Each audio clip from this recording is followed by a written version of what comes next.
बिस्मिल्लाहिर्रहमानिर्रहीम। अस्सलाम वालेकुम नाज़रीन, आप यूट्यूब चैनल देख रहे हैं। मैं इमरान खान हूँ। पाकिस्तान तहरीक इंसाफ के हवाले से जो बड़ी डेवलपमेंट है वो ये है कि एक तो जुनैद अकबर साहब को मैंने आपको बताया था कि इमरान खान साहब ने पब्लिक अकाउंट कमेटी का चेयरमैन के लिए जब नाम दिया तो वहाँ इत्तफाक हो गया और जुनैद अकबर साहब बन गए पब्लिक अकाउंट्स कमेटी के चेयरमैन। अब उनको एक ओहदा और मिल गया जुनैद अकबर साहब को। एकदम से काया पलट गई है। पहले जुनैद अकबर साहब पार्टी में साइड लाइन थे और ग्रुपिंग हुई थी पार्टी में, और जो वज़ीर आला ग्रुप है वो उनको इतना पसंद नहीं कर रहा था, लेकिन अब मामला काफ़ी हद तक ऐसा लगता है कि ठीक हो गए हैं। अली अमीन गंडापुर जो पहले सूबाई सदर थे पाकिस्तान तहरीक इंसाफ के खैबर पख्तूनख्वा से, और उन्होंने अपनी सदारत के दौरान बड़े मुश्किल हालात का सामना किया। यानी जब अली अमीन गंडापुर के पास सदारत थी तो तहरीक इंसाफ के लिए कोई अच्छा माहौल नहीं था और बड़ी सख्तियाँ हुई। बड़ा मुश्किल इलेक्शन पाकिस्तान तहरीक इंसाफ ने लड़ा खैबर पख्तूनख्वा में, और फिर ना सिर्फ इलेक्शन लड़ा बल्कि इलेक्शन जीत कर वहाँ पर हुकूमत भी बनाई। तो ये एक मुश्किल तरीन दौर था बतौर सदर किसी भी सियासतदान के लिए। तो वो उन्होंने वो टाइम पूरा कर लिया। उसके बाद अब क्योंकि वो वज़ीर आला भी हैं और सदर भी हैं अपनी पार्टी का, सूबे का, लिहाजा इमरान खान साहब ने अब ये एक और फ़ैसला किया है। इस फैसले को आप दो नज़रों से देख सकते हैं। एक ये कि इमरान खान साहब जो एकदम एक ग्रुप बढ़ता चला जा रहा है पार्टी के अंदर और वो अपना एक असर रसूख कायम कर रहा है। इमरान खान साहब इस तरह की वो एक पावर पॉलिटिक्स भी नहीं चाहते अपनी पार्टी के अंदर, और वो दूसरी तरफ भी चाहते हैं कि चेक एंड बैलेंस हो पार्टी के अंदर। दूसरा, इमरान खान साहब ने अली अमीन गंडापुर के ऊपर से एक जिम्मेदारी उतारी है कि ठीक है जी, आप वज़ीर आला खैबर पख्तूनख्वा है, आप वहाँ के मामला देखें, और खैबर पख्तूनख्वा के मामला देखें, लॉ एंड ऑर्डर के हवाले से हो या दीगर चीज़ें हों, वो काफ़ी गंभीर हैं। तो बड़े चैलेंजेस हैं जिनका सामना करना है। वफाकी हुकूमत पैसा भी नहीं दे रही, फिर वफाकी हुकूमत के साथ डील करना। दूसरा मामला ये है कि अली अमीन गंडापुर जब मुलाकातें वगैरह करते हैं हुकूमती लोगों से, तो उनकी मुलाकातों पे पार्टी के लोगों को एतराज़ भी होता है। तो पार्टी के स्ट्रक्चर को और वज़ीर आला के स्ट्रक्चर को, दोनों को अलग अलग कर दिया इमरान खान साहब ने। इससे फ़ायदा ही होगा पार्टी को। जुनैद अकबर साहब एक पुराने वर्कर हैं पाकिस्तान तहरीक इंसाफ के, इमरान खान साहब के दरीना साथी हैं, और ये शुरू से यानी अपने गाँव की सियासत से ऊपर आते आते यहाँ तक पहुँचे हैं। लिहाजा ये एक अच्छा एडिशन हो गया है। उन्हें तंजीम साजी का इन चीज़ों का आइडिया है। तो जुनैद अकबर साहब को इमरान खान साहब ने एक और अहम जिम्मेदारी दे दी है, और इसके बारे में जो पार्टी के ज़राए वो ये कह रहे हैं कि ये अफ़ाम व तफ़हीम के साथ काम हुआ है, इसमें कोई किसी किस्म की मुखालफत नहीं है, लेकिन जो कुछ चलता रहा माजी में वो सब जानते हैं। जुनैद अकबर साहब ने एक बड़ी इंपॉर्टेंट बात की है। उन्होंने कहा जी, तोशा खाना का जो 50 साल का रिकॉर्ड है वो मैं निकलवाऊँगा। अब ये तोशा खाना का अगर 50 साल का रिकॉर्ड निकलेगा ना, तो बड़ा कमाल रिकॉर्ड है तोशा खाना का भी। यहाँ लोग जो है वो ओने पोने चीज़ें लेकर चले गए हैं। पब्लिक अकाउंट कमेटी, मैंने आपको कहा ना, इसके बाद इख्तियारात होते हैं। ये डाटा तक एक्सेस कर सकता है, डाटा निकलवा सकता है, सवालात पूछ सकता है, जवाब मांग सकता है, मालूमात तक इसकी रसाई होती है। इसके बाद इख्तियारात भी होते हैं। तो बतौर पब्लिक अकाउंट कमेटी के चेयरमैन के तोशा खाना का रिकॉर्ड निकलवा लेना जुनैद अकबर साहब के लिए कोई बड़ी डील नहीं होनी चाहिए। लेकिन ये वो रिकॉर्ड है जो हाई कोर्ट्स नहीं निकलवा पा रही थी, अगर आपको याद हो तो। जजों ने, बेचारों ने बड़ी कोशिशें की, लेकिन तोशा खाना का रिकॉर्ड जजों को नहीं मिल रहा था। ये हालात भी हमने देखे। लेकिन अब ये जुनैद अकबर साहब का पहला बड़ा चैलेंज है जो उन्होंने खुद ले लिया है कि वो तोशा खाना का रिकॉर्ड सामने लेकर आएंगे। तोशा खाना में जो है वो तहाइफ लेना जायज़ है कि आप एक मखसूस कीमत अदा करते हैं, जैसे इमरान खान ने की, जैसे माजी में कुछ और लोगों ने की, जैसे शाह महमूद कुरैशी ने की। लेकिन कुछ चीज़ें लेना नाजायज़ है, जैसे कि गाड़ियाँ। लेकिन नवाज शरीफ ने और जरदारी ने, इन लोगों ने गाड़ियाँ निकलवाई तोशा खाना से, जो रूल्स के खिलाफ था। लिहाजा ये सारी चीज़ें भी सामने आएंगी। मरियम नवाज की भी एक गाड़ी के चर्चे हैं, वो भी सामने आएगी। देखना यह है कि किसने तोशा खाना पे कितना हाथ मारा। अब अगर इमरान खान की हुकूमत आ जाए कल को, तो उनको भी चाहिए कि सारा रिकॉर्ड पब्लिक करें, और सिर्फ ये सियासतदानों का नहीं करना चाहिए, ब्यूरोक्रेट्स का करना चाहिए, मिलिट्री इस्टेब्लिशमेंट का करना चाहिए। जजों को, जर्नैलों को कितने तोहफे मिले, और वो तोहफे जो है वो उन्होंने कितनी कीमत में हासिल किए, और वो कीमत कैसे अदा की गई, ये सारी चीज़ें भी आनी चाहिए। अब सारा मलबा जो है वो सियासतदानों पे तो नहीं हमेशा गिरना चाहिए। बहरहाल ये अब देख लेते हैं कि इसमें क्या होता है। अली अमीन गंडापुर साहब के हवाले से जो है ना वो कुछ कंट्रोवर्सीज भी हैं। ख़ास तौर पे जो डी चौक में 2 मरतबा उनके साथ हुआ, उस हवाले से अली अमीन गंडापुर साहब के सामने बहुत बड़े बड़े सवालात खड़े हैं कि दोनों मरतबा वो अपने लोगों को छोड़कर चले गए। एक मरतबा तो उन्होंने बहुत सारे पहाड़ क्रॉस कर लिए, जो कोई अच्छा खासा एथलीट वो नहीं कर सकता। और ये चीज़ें उनके सियासी मुखालिफिन उनके खिलाफ इस्तेमाल कर भी रहे हैं और आइंदा भी इस्तेमाल होती रहेंगी। ये बात जो सियासत को जानता है उसको अच्छी तरह पता है। अच्छा जी, आलिया हमजा साहिबा को पंजाब में अहम जिम्मेदारियां मिलने का इम्कान है। ये बात जो है वो की है जनाब सलमान अकरम राजा साहब ने, और उन्होंने ये कहा कि इमरान खान साहब ने ये फैसला किया और हम बैठकर ये फैसला करेंगे कि आलिया हमजा साहिबा को पंजाब में क्या अहम जिम्मेदारियां देनी है। अब आलिया हमजा साहिबा से भी बात की जाएगी, क्योंकि अब तंजीम साजी का अमल जो है वो भी है और आगे जो है वो पार्टी के अंदर नए लोगों की इंडक्शन भी है। तो इसमें पाकिस्तान तहरीक इंसाफ को जैसे ही रूम मिलेगा, उन्हें थोड़ा सा उनको स्पेस मिलेगा, तो वो अपनी पार्टी को आगे बढ़ाएंगे, क्योंकि पार्टी इतनी बड़ी हो गई है कि उसकी बहुत बड़ी अब एक तंजीम भी चाहिए होगी। लिहाजा एक नया स्ट्रक्चर पाकिस्तान तहरीक इंसाफ में बनेगा। आलिया हमजा की जो कुर्बानियां हैं वो किसी से ढकी छुपी नहीं है। बीमार होने के बावजूद उन्होंने बड़ी सख्त जेल काटी है और बड़ी तकालीफ बर्दाश्त की हैं। उनके बच्चों ने, उनकी फैमिली ने, खुद आलिया हमजा ने लगातार उनके ऊपर जितनी फस्तायत और जुल्म था पंजाब के अंदर, और ये शरीफ खानदान के ईमा के ऊपर था, क्योंकि उन्हें ख़तरा था कि उनकी एक मजबूत सीट जो है वो आलिया हमजा छीन लेंगी, और वहाँ पे अब मकबूलियत बिल्कुल नहीं है इनके पास। जब भी फ्री एंड फेयर इलेक्शन होगा, आलिया हमजा इनको नाकों चने चबवा के वो सीट इस वक्त तो जीतने की पूरी पोजीशन में है।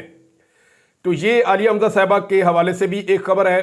और दूसरा, मुज़ाकरात की बैठक के लिए इमरान खान साहब ने एक शर्त आयद की है। यानी मुज़ाकरात तो ऑलमोस्ट ख़त्म हो गए हैं, अब वो कहते हैं कि जी नो कमीशन नो मुज़ाकरात, यानी हम कोई मुज़ाकरात आपसे नहीं करेंगे जब तक कि आप कमीशन नहीं बनाएंगे। यही बैरिस्टर गौहर ने कहा, यही सारी पार्टी ने कहा कि हुकूमत अनाउंस करे कि हुकूमत कमीशन बनाती है तो हम हुकूमत के साथ बैठ जाते हैं। अब इसमें हुकूमत ने भी मशरूत आमादगी जाहिर की है राणा सनाउल्लाह के मुंह से। राणा सनाउल्लाह वज़ीर आज़म के सियासी उमूर के मुशीर हैं, तो राणा सनाउल्लाह ने कहा कि जनाब ठीक है, हम कमीशन बनाते हैं, लेकिन उसके ऊपर कुछ TORs के मामलात हैं और कमीशन किन बंदों पे होगा, अब वो उन चीज़ों की तरफ जा रहे हैं। यानी हुकूमत एक ऐसा कमीशन बनाना चाहती है कि जो इतना कमज़ोर कमीशन हो, जैसे काजी फायद ईसा, यानी ऐसा कमीशन बनाना चाहती है कि अपने ही जज बैठा दें, अपना ही फैसला मुसल्लत कर दें, अपनी मर्जी के TOR ले आए और हुकूमत अपनी मर्जी से अपने आप को और अपने सहूलतकारों को क्लीन चिट दिलवा दे। तो उनकी कोशिश ये है, वो ये शर्त दे रहे हैं। जबकि पाकिस्तान तहरीक इंसाफ की शर्त यह है कि कमीशन बनाने का आप ऐलान करें, 28 जनवरी को आके हम बैठ जाएंगे, लेकिन आप पहले ऐलान करें कि आप कमीशन बना रहे हैं, फिर आकर बैठेंगे, वरना नहीं बैठेंगे।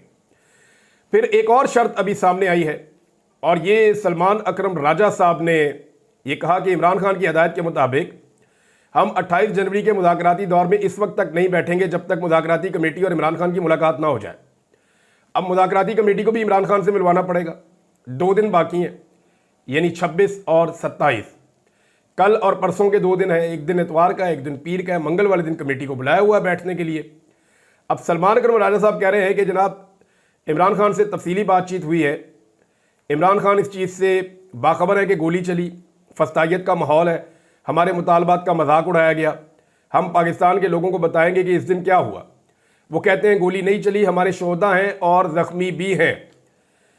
अच्छा, अब एक चीज़ मैं आपको बता दूं, पाकिस्तान तहरीक इंसाफ की, मैं इमरान खान की बात नहीं कर रहा, वो तो जेल में है, लेकिन पाकिस्तान तहरीक इंसाफ के बाहर जो फैसला साज है और जो पाकिस्तान तहरीक इंसाफ की जो क़यादत बाहर मौजूद है, मैं बड़ा क्लियरली और ओपनली ये बात कर सकता हूँ कि सानिया डी चौक में जो कुछ भी हुआ उसके ऊपर उनका मौक़िफ़ कंप्रोमाइज्ड है। यानी अभी तक जो उनकी एफर्ट है वो बड़ी कमज़ोर नज़र आती है। अगर इनके अपने घर से कोई बंदा मर गया होता तो ये क्या इतने ही सुकून से बैठे होते जितना कारकुनों की शहादत के ऊपर ये सुकून से बैठे हुए हैं। यानी उनका बेचारों का केस लगता है अदालत के अंदर, इनके MNAs, MPAs, मिनिस्टर्स, सेनेटर्स, ये वो केस सुनने के लिए भी नहीं जाते, उसकी समात के ऊपर भी नहीं जाते।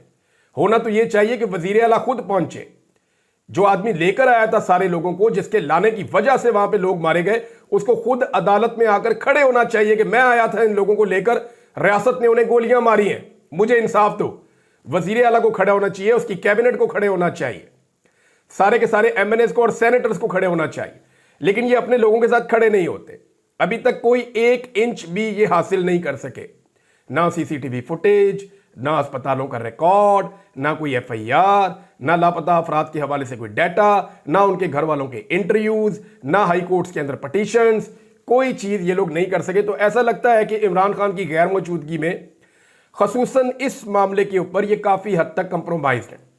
नादरीन, बिलावल ने एक दावा किया, पहले वो दावा आपके सामने रखते हैं, फिर आपको बताते हैं कि बिलावल का दावा कितना सच्चा और कितना झूठा है। बिलावल ने कहा कि अमेरिकी सदर ट्रंप की दावत पर नाश्ते में शिरकत करूंगा। ये जनाब बिलावल का स्टेटमेंट जो है वो ये कोट हुआ कि अमेरिकी सदर ट्रंप की दावत पर नाश्ते में शिरकत करूंगा। अब जरा आपके सामने पूरा पोल खोलते हैं, इनको झूठ बोलने की आदत है, लिहाजा हम आपको सच बताते हैं, ये फिर फेक न्यूज़ है।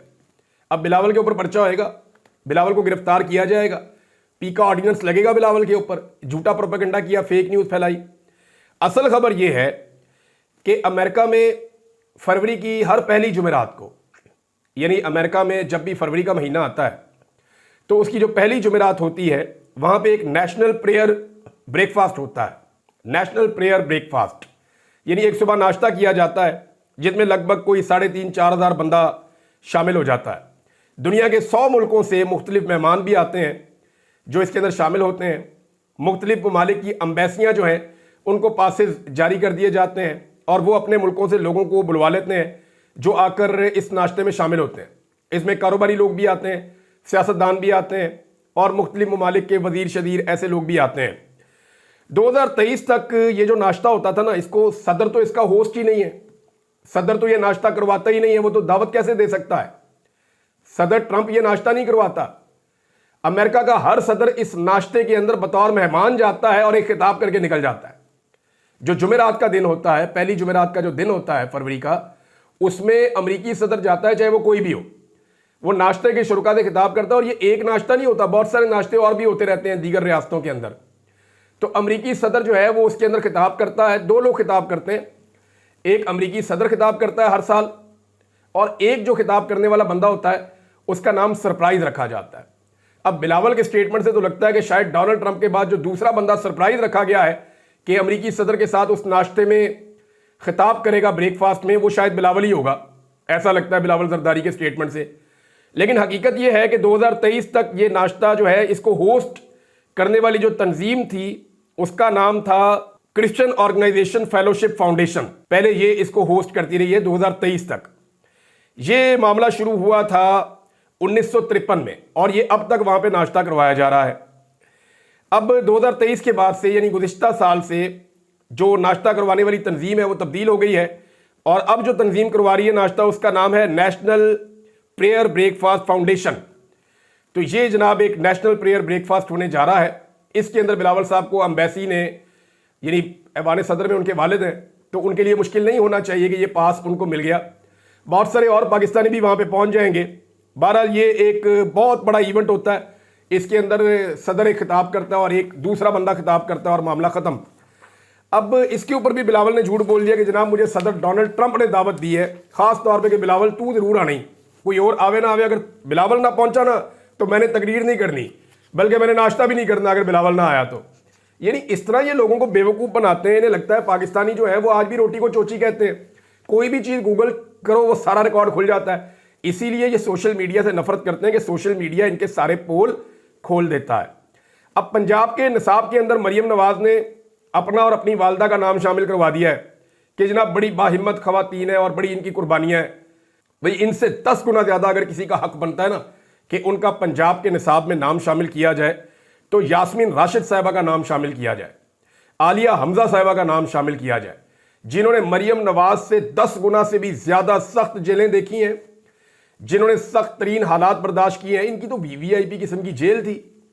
जेल के अंदर इनके पास मोबाइल फ़ोन था, वो भी एंड्रॉयड वाला आईफोन, उसके ऊपर ये राब्ते करते थे सबके साथ, हर चीज़ इनके कंट्रोल में थी। मैंने वो वीडियो देखी जहाँ पे मरियम नवाज से मोबाइल फ़ोन वापस रिकवर किया गया है और वो पुलिस वालियाँ थी जो गुड़िया बाजी कहती थी, वो जाके उन्होंने मोबाइल फ़ोन दिए थे इनको।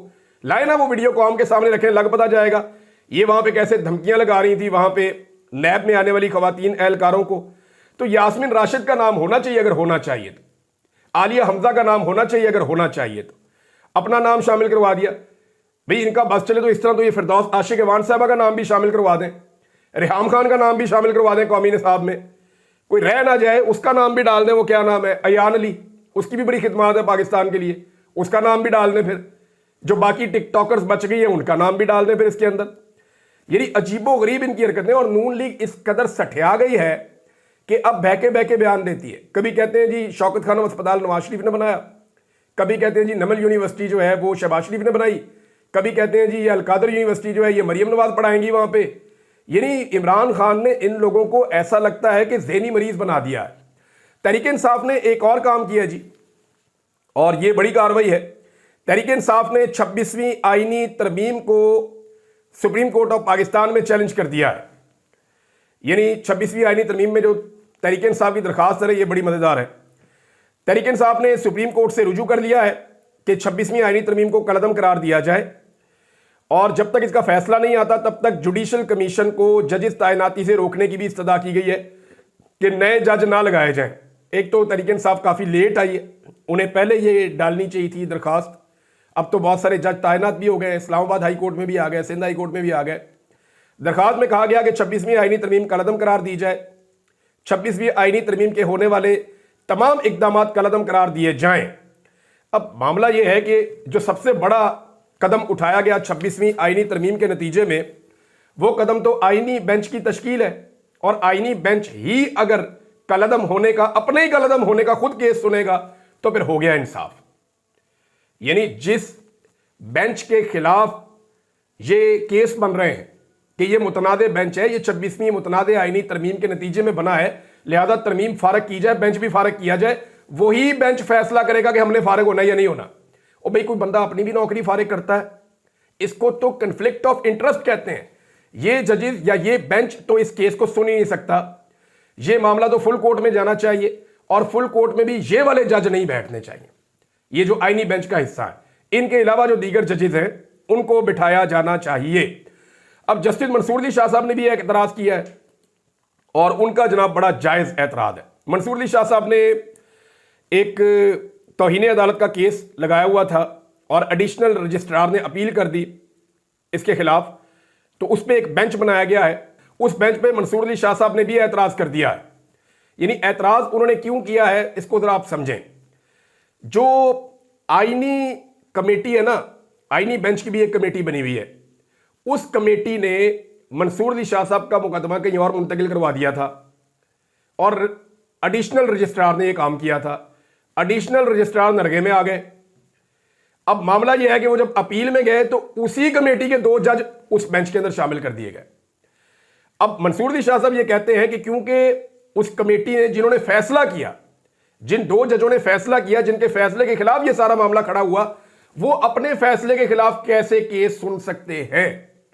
यानी अपील की जाती है, अगर किसी जज ने गलत फैसला दिया तो उसके खिलाफ जब अपील में जाते हैं तो फिर वो जज तो नहीं सुन सकता ना। अब वही जजेस बैठ के उस कंट्रोवर्शियल मामले को सुनेंगे जो उन्होंने खुद पैदा किया। इनमें एक जज है जस्टिस जमाल खान मंदुखेल और जस्टिस मोहम्मद अली मजहर। इस पे जनाब बजा तौर पे एतराज उठाया है मंसूर अली शाह साहब ने कि आईनी जजेस कमेटी ने ही जस्टिस शाह साहब के बेंच से मुंतकिल होने वाला केस अपने आईनी बेंच के सामने मुकर्रर किया था, जिस पर तौहीन अदालत का केस शुरू हुआ।